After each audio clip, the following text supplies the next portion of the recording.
L'expérience Léon S. Kennedy. Nom, Léon Scott Kennedy. Nom de code, Condor lors de sa mission en Espagne. Homme de fer blanc lors de sa mission en République slave de l'Est. Âge et date de naissance, en 2023 c'est l'année de ses 46 ans car il est né en 1977.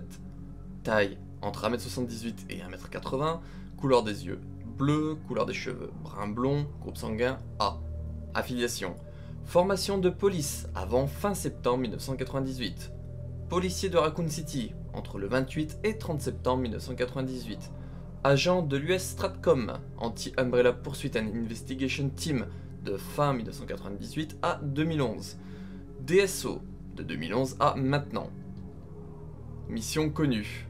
Les événements de Raccoon City qui se sont déroulés de fin août à début octobre 1998. L'opération Javier en 2002. Los Illuminados à l'automne 2004.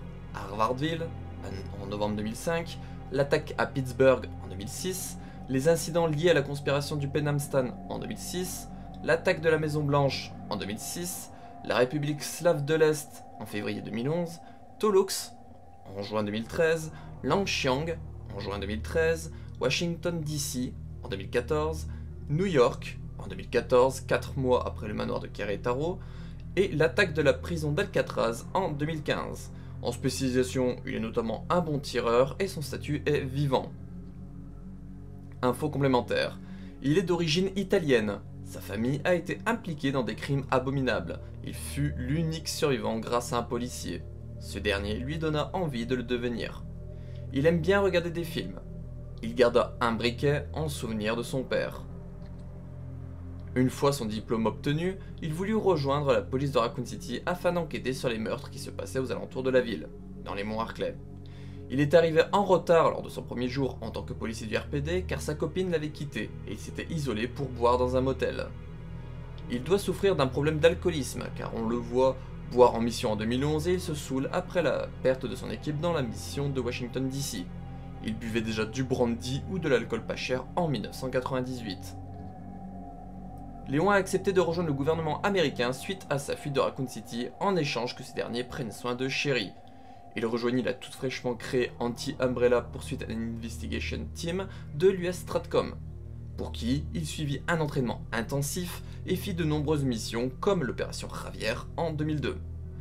Il se rapprocha du président Graham suite à sa mission en automne 2004 où il sauva Ashley, sa fille, prisonnière des Los Illuminados en Espagne. C'est pourquoi il fut demandé en 2006 quand une menace pesa sur la Maison Blanche. Il a une implication dans d'autres missions.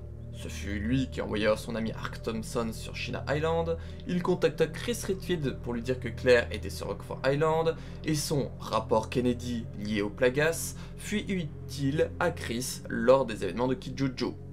Il rencontra Chris en 2010 grâce à Claire. Lui et Ada Wong sont dans un jeu de chat et de souris quand ils se croisent en mission, mais ils se sont déjà retrouvés hors mission.